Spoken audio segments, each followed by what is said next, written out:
دوستو، آج ہم آپ کو ایک ایسی تاریخی شخصیت کی کہانی سنانے جا رہے ہیں جس نے اسلام کی سربلندی کے لیے اپنی زندگی وقف کر دی۔ یہ داستان ہے صلاح الدین ایوبی کی، جو نہ صرف ایک عظیم سپہ سالار تھے بلکہ انصاف اور اخلاق کا ایک ایسا نمونہ بھی تھے جسے دنیا نے ہمیشہ یاد رکھا۔ صلاح الدین ایوبی کا اصل نام یوسف بن ایوب تھا اور ان کی پیدائش 1137 میں عراق کے شہر تکریت میں ہوئی۔ ان کا تعلق کرد نسل سے تھا۔ بچپن میں ہی وہ اپنے والد نجم الدین ایوب اور چچا اسد الدین شرکو کے زیر سایہ پروان چڑھے، جنہوں نے انہیں جنگی حکمت عملی اور اسلامی اخلاقیات کی تعلیم دی۔ جب وہ جوان ہوئے تو انہوں نے نور الدین زنگی کی فوج میں شمولیت اختیار کی، جو اس وقت صلیبیوں کے خلاف برسر پیکار تھے۔ 1169 میں نور الدین زنگی نے صلاح الدین ایوبی کو مصر روانہ کیا، جہاں فاطمی خلافت کے تحت سیاسی اور مذہبی مشکلات تھے۔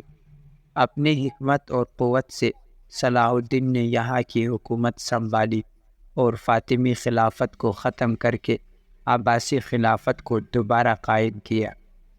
انہوں نے مصر کو سیاسی، اقتصادی اور عسکری لحاظ سے ایک مضبوط سلطنت میں تبدیل کر دیا۔ 1171 میں صلاح الدین ایوبی نے سلطنت ایوبیہ کی بنیاد رکھی، جس کا مرکز مصر تھا۔ اس وقت تک نور الدین زنگی کا انتقال ہو چکا تھا اور صلاح الدین نے شام، یمن اور دیگر علاقوں کو بھی اپنی سلطنت میں شامل کیا۔ اس کے بعد ان کا مقصد اسلامی دنیا کو صلیبیوں کے خطرے سے محفوظ کرنا تھا۔ دوستو، اب بات کرتے ہیں صلیبی جنگوں کی۔ عیسائی حکمرانوں نے بیت المقدس پر قبضہ کیا ہوا تھا اور یہ مسلمانوں کے لیے مقدس مقام تھا۔ 1187 میں صلاح الدین نے عیسائی افواج کے خلاف جہاد کا اعلان کیا اور حطین کی جنگ میں فیصلہ کن فتح حاصل کی۔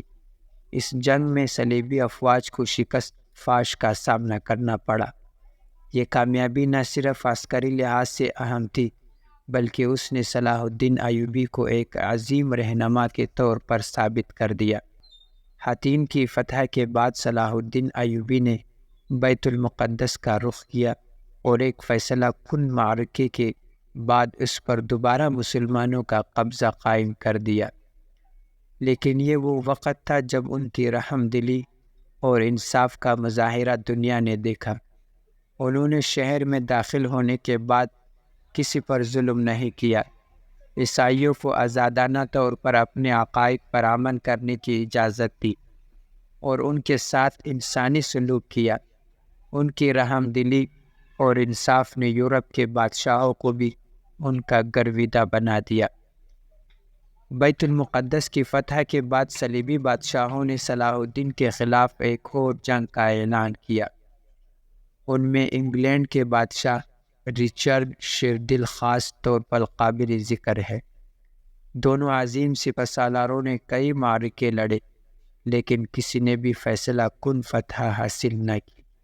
آخرکار 1192 میں ان دونوں کے درمیان ایک امن معاہدہ ہوا، جس کے تحت مسلمانوں کو بیت المقدس پر کنٹرول ملا، جبکہ عیسائی زائرین کو بھی اس شہر میں آنے کی اجازت دی گئی۔ 1193 میں صلاح الدین ایوبی بیمار ہو گئے اور دمشق میں ان کا انتقال ہو گیا۔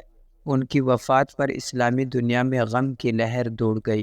ان کی سادگی کا یہ عالم تھا کہ ان کے پاس ذاتی دولت کے طور پر صرف چند سکے تھے، کیونکہ انہوں نے اپنی زندگی کو دین اور امت کی خدمت کے لیے وقف کر دیا تھا۔ دوستو، صلاح الدین ایوبی کا کردار ان کی بہادری اور حکمت عملی کے علاوہ ان کی عدل و انصاف پر بھی مبنی تھا۔ دشمن کے ساتھ بھی ان کا رویہ عزت و احترام کا ہوتا تھا۔ ان کی زندگی ہمیں یہ سبق دیتی ہے کہ کیسے ایک انسان ایمان اور دیانت کے ساتھ زندگی گزار سکتا ہے اور لوگوں کے دلوں میں ہمیشہ کے لیے جگہ بنا سکتا ہے۔ دوستو، صلاح الدین ایوبی کی کہانی ہمیں یاد دلاتی ہے کہ ایمان، عدل اور رحم دلی کی قدر ہمیشہ باقی رہتی ہے۔ اگر آپ کو یہ ویڈیو پسند آئی تو اسے لائک اور شیئر کریں تاکہ زیادہ سے زیادہ لوگوں تک یہ عظیم کہانی پہنچ سکے۔